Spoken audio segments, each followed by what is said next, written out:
Hello and welcome back. Now there is some serious scoring going on in the league right now. We have 9 players at or above 1.5 points per game, including the 3 guys you see on your screen. Jack Hughes leads the way at 2 points per game with only 11 games played, but he's back and healthy. Panarin is on a 15-game point streak at 1.73 points per game. Pastrnak at 1.69. Nylander on a 17-game point streak at 1.59. He's tied with Kucherov, I might add. You also have 3 Vancouver Canucks leading the league with 28 points. They're all at 1.56 points per game. And then Cale Makar at 1.5, which is incredible for a defenseman. So this is truly astounding and probably unsustainable for most of those players. But you're in luck. Most of these players that I just mentioned play 4 times this week as we head into American Thanksgiving. So as we always do, let's take a look at this week's schedule for Week 7. Now, the teams on the left you'll see have the most games. We're looking at Boston, Calgary, Colorado, Edmonton, Nashville, New York Rangers, San Jose, and Vancouver. The light teams this week, Ottawa, only 1 game, Minnesota, 2 games, Toronto, 2 games. All of those teams are coming back from Europe. And then Vegas with 2 and Washington with 2. So if you have some of those guys, specifically their goaltending, you might want to look at the goalie streams, which we'll get to next. But as we're looking at the schedule here, the light nights are Monday, Saturday, and Sunday. There's no games Tuesday and Thursday, so you do have to plan accordingly because your lineup will be full on Wednesday and Friday. So based on this, the best schedules are Edmonton, the Rangers, Colorado, the Kings, the Flames. Those teams each have 2 games on light nights. Now, Arizona and LA only play 3 times this week, but they do have 2 light night games. And they play each other on Monday. So Arizona has St. Louis on Wednesday and Vegas on Saturday. LA plays Anaheim Friday and Montreal Saturday. So they do have a back-to-back there. They're at Anaheim and home versus Montreal. So there's a couple of other options that we won't get into detail in this video. But every one of these teams we'll look at in detail, and we'll get some waiver ads for you. But first, let's take a look at the goalie streams for Week 7. First up, we'll start with Jonathan Quick. He's been incredible this year. 5 starts, 4 wins, 1.98 goals against, 928 save percentage, and a shutout. And that's because the Rangers are currently number 1 in the league in expected goals against. So they are playing really good defense. They are on a tear right now. They're I think 12-2-1 at this point. Second or third in the league, but they do have some games in hand. And they've been incredible. Defensively, they've been okay 5-on-5, and their power play is second in the league, which we'll get to later in this video. But Quick has, surprisingly to me, I never thought he was an NHL goalie again, and the goalie whisperer Benoit Allaire comes in and fixes his game, and he's been extremely good. 95th percentile in save percentage. He's 5.7 above expected, and he's got that save percentage, 928, really good option there. And the Rangers do have a back-to-back this week, Friday at Philly, or Saturday versus Boston. I would imagine they'd give him the Philly game instead of the Boston game. That's going to be a really incredible matchup between the 2 top teams in the league. But yeah, this is a pickup. He's 23% owned, so he is probably available for you, but you probably want to get out in front of it a couple days early just in case, because he will be eaten up because he's got those good stats. Now, we also have Casey DeSmith. He's 17% owned, and let's pull him up as we take a look at his numbers. 6 starts, 4 wins, 2.89 goals against, 912 save percentage. And he's been, the Canucks have been much better defensively this year than they were last year. Demko has been the recipient of a lot of that. And you're also seeing some of that from DeSmith. He's not quite as good as Quick, but he's got the 2.9 goals against. 912 save percentage is pretty good. He is above expected. And the team, the exposure doesn't show it, but they are playing much better. And they have been, they've been sliding a little bit in the last couple games, a couple losses there, but they are still one of the better teams out west. And this is an opportunity to scoop him up when they have a back-to-back. Friday at Seattle, Saturday at San Jose. So if he gets that San Jose game, that would be the start for him. Now, in terms of Carolina goaltending, Kochetkov 36% owned, Ranta 52% owned, and neither of them have great stats this year. I would potentially say whoever gets this Sunday game against Columbus is who you want to own. Ranta may not be there for you. Kochetkov, he did, I went over this in a previous video. He was excellent last year. You're getting that excellent team exposure. He just doesn't have the numbers this year. 876 save percentage, but none of these guys have that save percentage or the goals against. As you can see, Ronta 877. So neither of these guys are particularly great, but whoever's playing against Columbus, you want to have in your lineup, because Columbus, I believe now, is winless in 8 games in a row. So they're probably going to win 1 or 2 of these games this week, but they're still not a great team, and they still don't have it put together. They're shuffling lines. They're benching their star players. So a lot going on in Columbus, and you want access to whoever's playing against them. As we move down the list, Prosvetov, this is not necessarily a statistics play. This is a team play. You're looking for Colorado exposure. They're right about mid-pack in terms of team goals against per game. But Prosvetov has appeared in 4 games, so his numbers aren't necessarily great. But he's got the 899 save percentage, which is not terrible. It's not great, but a lot of guys, the 2 guys we just looked at were well below that. 2.9 goals against, and you're getting that team exposure, and he is above expected. So Prosvetov could be an option for you. They play Friday at Minnesota or Saturday versus Calgary. Now, I'm just going to put this in here. I didn't put it on the file here, but Copley is an option for you. LA plays a back-to-back, but I can't really recommend him because he's abysmal right now. So if I can scroll down to find him, he's probably way down at the bottom here. Phoenix Copley. Team exposure is great, but everything else is terrible. So we're not going to recommend Copley, and we'll just move it on down to the Montreal goaltending. So Jake Allen has actually been, both of these goaltenders have been really good in terms of what they're providing in terms of save percentage and goals against. You're just not getting the team exposure, and they're not getting wins. So if you look at his hub, it's pretty decent in terms of he's 2 goals saved above expected. The save volume is pretty decent, and the save percentage at 911. But 8 starts, 3 wins, 354 goals against, and a 907 on the season. Montembeault, 7 starts, 3 wins, 2.78 goals against, and a 908. So not necessarily the best team exposure, but you are getting good save percentage and goals against. So if that matters to you, if you're in a categories league, you could pick up one of these guys. They do have some favorable matchups early in the week, Wednesday at Anaheim and Friday at San Jose. That San Jose game is the game you're going to want to target for a spot start. It is a light night, and they're playing against a team that has trouble winning games and scoring goals. So both of these guys are available, 16%, 11% respectively, and they are decent options in those spots this week. Now, another guy that I streamed last week is Akira Schmid. He has not been good, and it's not necessarily, I guess it's partly his fault, but it's also partly the team. The team last year was a top 5 defensive team, and they just aren't that this year. They are 23rd in expected goals against this season, so that is hurting their goaltending. And it's mainly hurting Schmid more than Vanacek, I guess. 885 save percentage, 3.5 goals against, 5 starts, 1 win. So that's not great for Schmid. And he has been one of those guys who last year was top 15 on the goalie rankings. He's also right down here at the bottom. So not necessarily the best statistics, and his ownership is relatively high considering that. So I guess people haven't factored in that the Devils aren't the same defensive team that they were last year. But if he gets that Friday versus Columbus start, that's what you're looking for. Similar thing to what we were talking about for Carolina. Carolina has the better defense, so this would be the better option. But you could potentially pick up Schmid if he's getting this game, and then one of these two, maybe Kochetkov against Columbus for that start. But the best ad this week is going to be Semyon Varlamov, and he has been incredible. And the same can't necessarily be said for Ilya Sorokin. He's been a little bit underwhelming. You can see him down here in the 50 range. But Varlamov has been incredible. 934 save percentage, 5.8 above expected, 95th percentile in save percentage, 89th in goals against.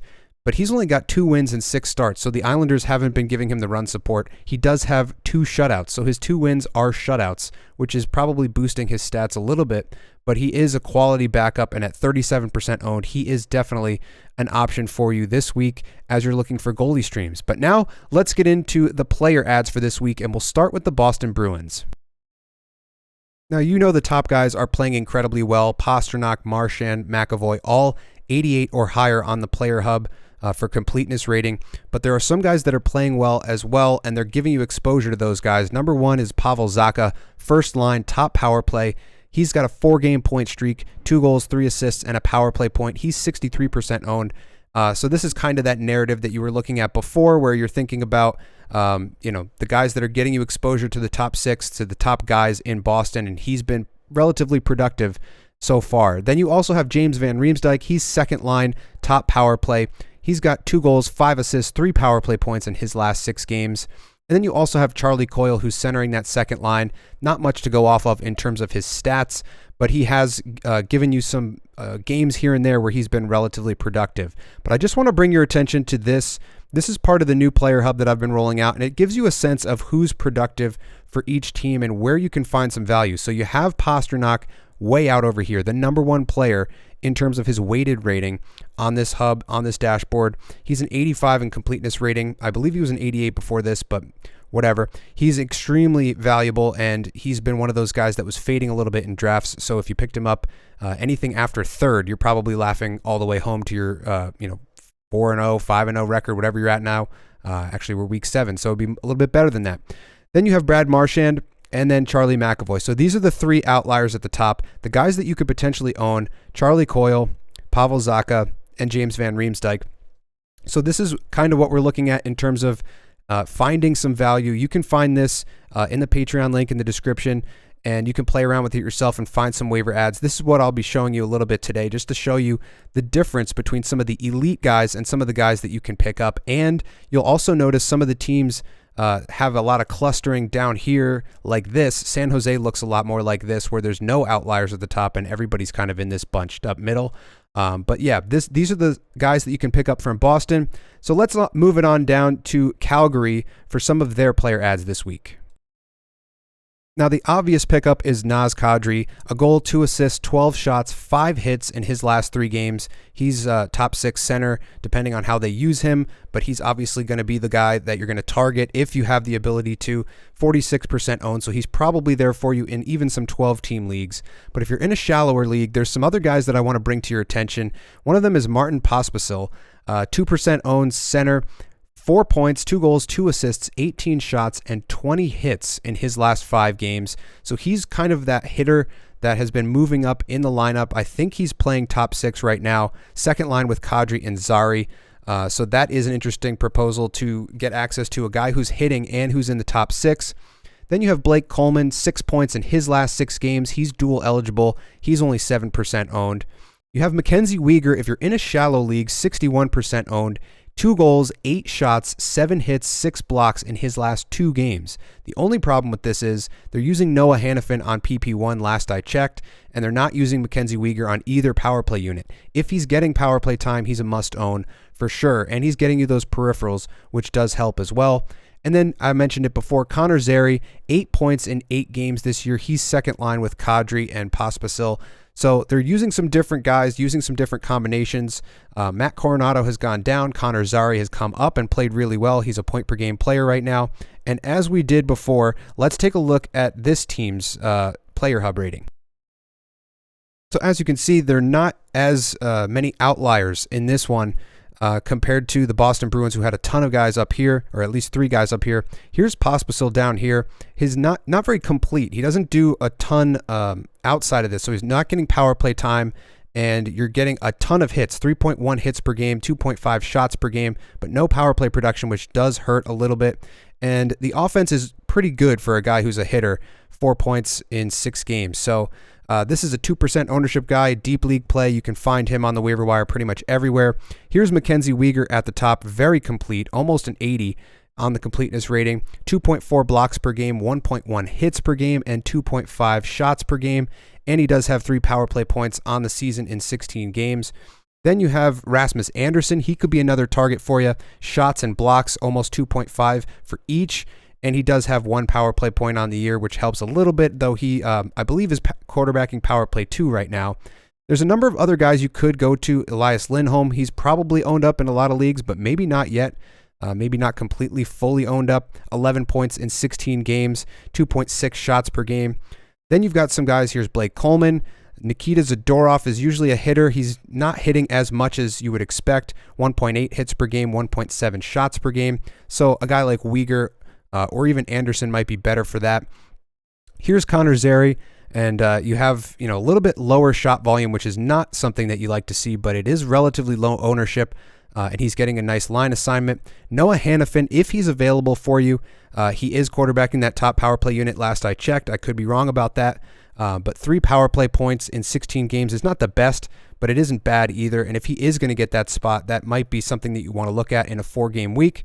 But that's going to do it for Calgary. Let's move it on now to Colorado. As we'll see in a second, and you already know, there are some big dogs at the top of the lineup that you're not going to have access to because they're completely owned up and they are on fire. So you want access to the guys who are playing with them. And right now, the main target is Val Nichushkin, 59% owned, 4 goals, 1 assist, 2 power play points, 14 shots, 6 hits in his last 3 games. He's top line and top power play, right back where he was this time last year when he was popping off and was one of the top fantasy players in the month of November before he went down to injury. So this is exactly what you want to see if you own Val Nichushkin. If you're in a shallow league and you have the opportunity to get him, go out and do so right now. He's dual eligible and he's going to provide you some exposure to those top guys in Colorado. If you can't get him, Ross Colton might be the next best thing. 12% owned, dual eligible, still center left wing this time. 3 goals, 1 assist, a power play point in his 3 games point streak that he's got going on right now. They do have a relatively favorable schedule, a couple opponents here that are ripe for some wins and some goal scoring, specifically towards the end of the week. This Minnesota team just cannot get their stuff together. And to be honest with you, I own Markstrom, and Calgary hasn't been the best defensively, and their goaltending situation still isn't situated. So this could be a perfect week to pick up some Colorado guys, and let's take a look at what they look like.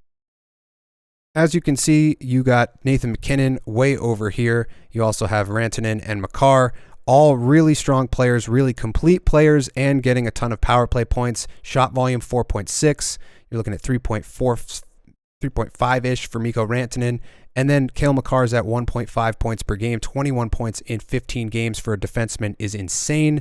So these guys are obviously owned up, and they're going to show you the guys that you want access to and exposure to. Lehkonen was playing relatively well. He's down for a while. Nichushkin is the next best option, and then you have Ross Colton here. There are some other guys who have been playing well. Devon Taves has been playing relatively well. You have Bowen Byram, who's a goal scorer. 3 goals in 15 games is pretty good for a defenseman, and he's getting you some peripherals along the way. 1.2 hits and 1.6 blocks per game. And then you also have Ryan Johansson. If he's available in your league, he's getting you some PP1 exposure as well. Typically an assist guy, but he has been scoring some goals. 5 goals in 15 games is not bad for Ryan Johansson.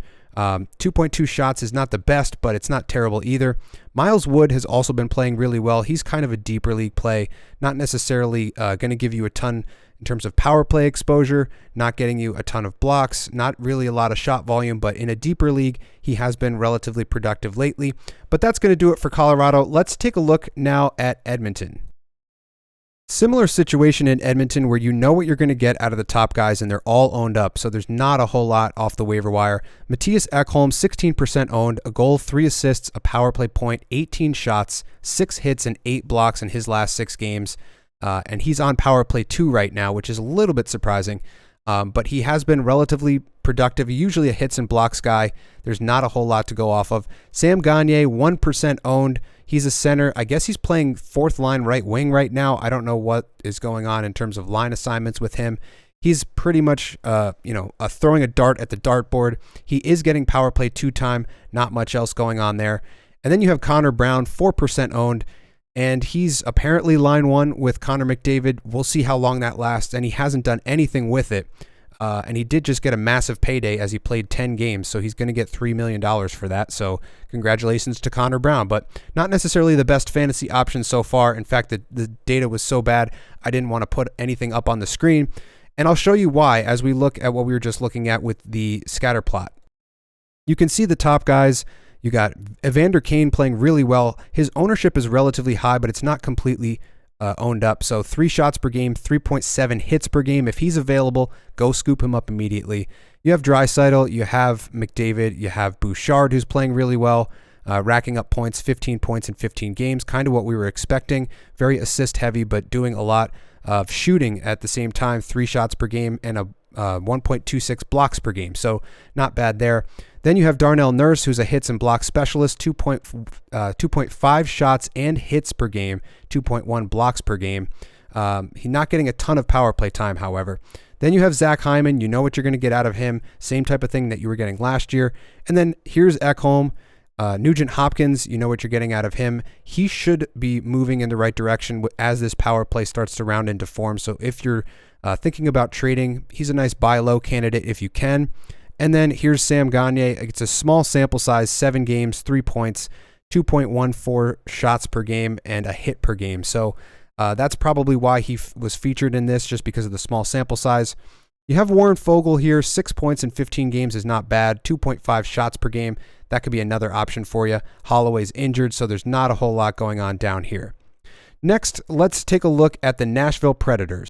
Looking at Nashville, there's not a whole lot offensively that you're going to want access to. Yossi is owned up. Forsberg's owned up. Both of them are really good, but you're not getting them. Right now, the best player available is Ryan O'Reilly, 43% owned. He's got 4 points in his last 5 games, 3 of those on the power play, and he's got a bunch of face-off wins if you're in a face-off league.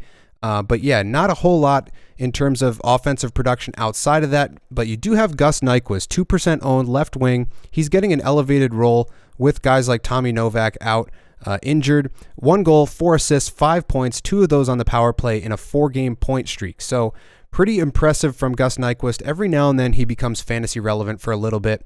And as we look at the scatter plot, you can see here the top guys are definitely owned up, and these are the guys you would want. Forsberg having a really nice year, 85 on the completeness rating. Here's Roman Josi, and then here's Ryan O'Reilly. So relatively high, especially complete.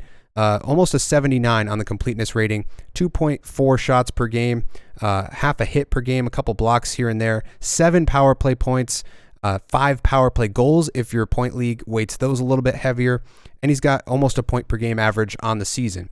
Some of these other guys that you could look at, Novak, he's injured. Gus Nyquist is here. And then you have Kiefer Sherwood, relatively not productive in terms of goal scoring, but he does put up 2.2 hits per game, which is why he's on here in terms of his completeness rating. 6 points in 15 games is a little underwhelming, but if he's getting you those hits, and then obviously you could look at some deeper league guys. Tomasino would be an option. Some other potential guys that you're looking at, Colton Sissons every now and then pops off for some point production. Evangelista is another one of those depth guys. I believe they dropped down Fagemo, or they brought him up, put him on that line with Evangelista for a little bit, and then dropped him down. So not a whole lot in terms of depth scoring, but these are the options that you have for Nashville in a 4-game week with some difficult opponents, specifically with Colorado and then with Winnipeg towards the tail end. But now let's take a look at a team I'm very excited to talk about for the first time this year, and that is the New York Rangers. If you're new to the channel, this is my team. This is who I follow on a regular basis. I've watched this team a lot this year. They are completely different than last year. They are on fire right now. They're number 1 in expected goals against, and they have the 2nd best power play in the NHL, and you want exposure to that power play if possible, and the only way to get it right now is through Vincent Trocheck. 65% owned, 9 points in his last 4 games, 2 of those on the power play, 3 goals, 6 assists. He's on the second line right now with Panarin and Lafreniere. Philip Hedl is dealing with a concussion. I believe it's his 4th concussion in his young career. That's very troubling. He hasn't started skating yet. So for right now and for this foreseeable future, Vincent Trocheck is the second line center, and he is still getting power play 1 time. So that is something that you definitely want exposure to. And historically, he's been really good with hits and blocks and shot volume. The shot volume has been a little bit lower this year, but everything else, he does like to hit. He does like to block shots, and he is a very valuable piece for this Rangers team. Now, on that line, you have Alexis Lafreniere. He's 39% owned, dual eligible, 6 points in his last 4 games, 3 goals, 3 assists, a power play point in there, even though he's on PP2. They are getting that unit a little bit more time this year. And speaking of power play 1, Eric Gustafsson filling in for Adam Fox, 31% owned. He's a must-own defenseman this week. 7 points in a 5-game point streak, 2 of those on the power play. And as I mentioned, he's top line with Ryan Lindgren, at least in terms of D pairs. They're probably rolling out Trouba and Miller against other teams' top defensive pairs, so maybe not top D pair, quote unquote, but is getting the power play 1 time, and he's been very productive. He was one of the better productive defensemen last year that I mentioned, specifically from around, I think, late November all the way through until February when he got traded to Toronto. He was really productive under Peter Laviolette, in Washington, and now he's come over playing for Laviolette again, and he's got the trust of the coach, and he's rewarding him with a ton of points and some really good play defensively as well. Now, moving further down, you have Blake Wheeler, 9% owned. He's top line right now with Kreider and Zibanejad. That line hasn't gotten it going yet.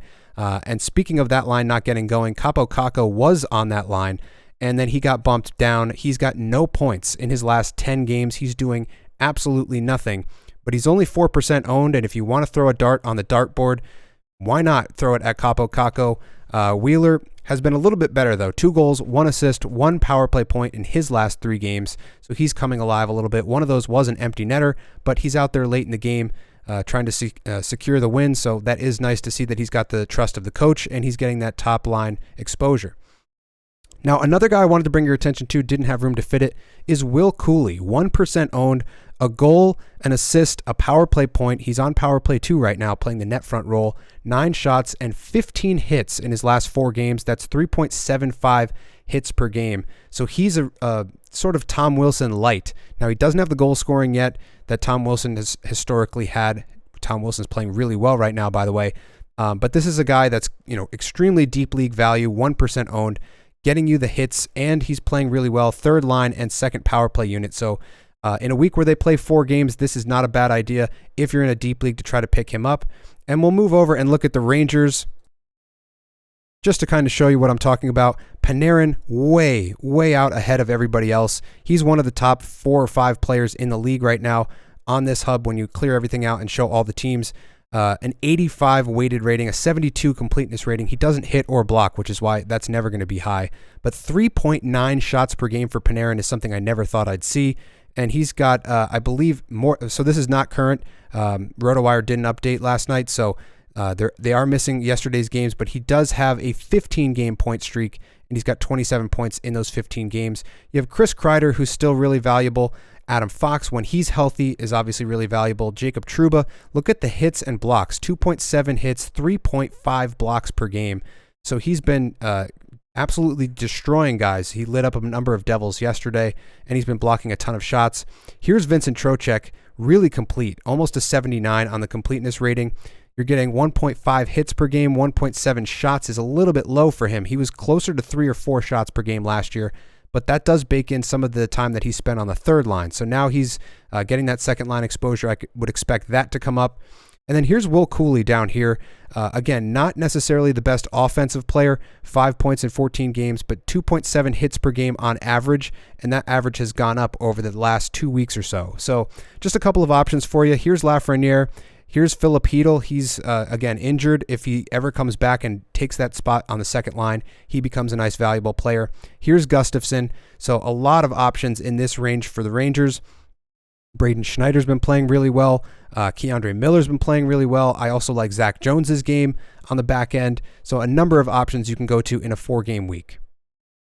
I hesitated to do this, but I do have to give you some San Jose Adds. They do play 4 times this week, and there are some winnable games here. The only guy that I would look at would be Thomas Hertl. 6 points in his last 7 games, 3 shots per game. We have William Eklund, 2% owned.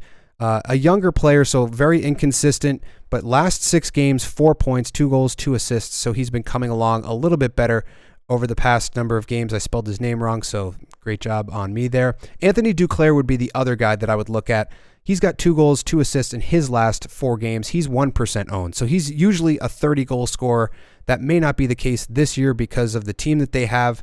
But in a week like this, if you're ever going to look at San Jose Sharks, this would be the opportunity. I would never touch their goaltending, despite the fact that they're getting you a ton of save volume. That would be the only time I would touch it, is if you have total saves and you're getting points in a loss, because they're going to lose a lot of games, but they're going to make a ton of saves. But that is pretty much it for the waiver ads. We'll take a look at their stuff as I pull it over here. And you can see the same type of thing that I was talking about before when I mentioned San Jose. There's nobody over here. They don't have anybody that's leading the way. Thomas Hertl's the best option. You do have Zetterlund, who has popped off a little bit, 7 points in 17 games. He used to be a shot volume guy for New Jersey. It's just not happening now. Here you have Luke Cunnin, not bad, same type of stats. A Kotyuk, who is more of a hits and blocks option, two hits per game, 2.25 blocks per game. And then a bunch of guys in this range, Duclair being one of them. Ferraro's a hitter. You know what you're going to get out of him. Granlund hasn't been great. Kalen Addison. Not sure if he's quarterbacking that power play, but he was doing that for Minnesota, so we'll have to wait and see how that pans out. But yeah, not a whole lot to go off of in San Jose. So let's move it over to a team that has been red hot, and I don't know how much you do have on your waiver wire from them, but there are probably some options, and that is Vancouver. As I mentioned off the top, you have 3 guys that are leading the NHL in scoring with 28 points in 18 games: Hughes, Pettersson, and Miller. And of the 3, Miller is the most complete. Pettersson is the next most complete. They're both very complete players in fantasy right now. And you also have Brock Besser, who's playing really well and scoring a ton of goals. He's towards the top of the leaderboard in goal scoring. So you want access to those guys.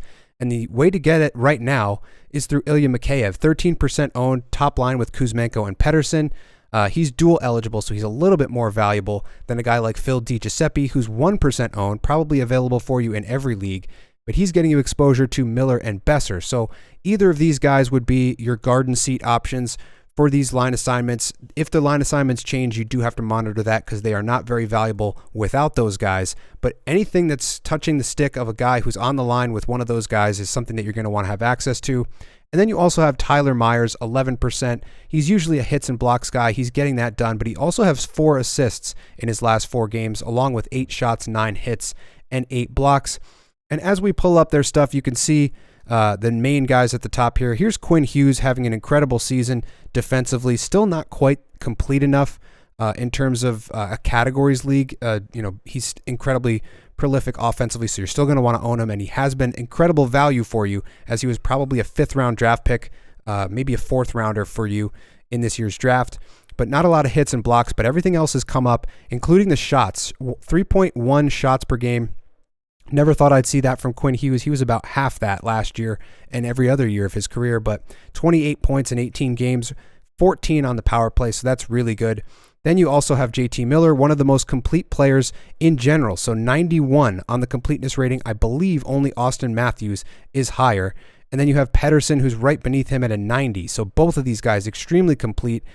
Shots, hits, blocks, a little bit of everything, power play points, etc. Here's Brock Besser with some goal scoring for you, 13 goals in 17 games, at least according to this. Here's Filip Hronek, who I own in one of my leagues. I believe it's the Fantasy Puck Creators League, and he's been really productive. 17 points in 17 games, very assist heavy, but a lot of those are coming on the power play now as they're loading up those 2 on the power play, and you saw that goal he scored, 107-mile-an-hour slap shot. So he's pretty much owned up at this point. If he's available, definitely go out and pick him up. Here's Kuzmenko. If you can pick him up, he's another guy who's going to get you some exposure. He's slightly under a point per game, 14 points and 16 according to this. And then there's some other guys down here that you could look at. Mikheyev, we talked about. Beauvillier has been floated up and down. He's, I believe, bottom 6 right now. Tyler Myers right there we talked about. Carson Soucy was valuable about 2 weeks ago, and he's kind of fallen off a little bit since then, 5 points in 13 games. But these are some options for you. As I clear this out, let's just take one look at the entire board.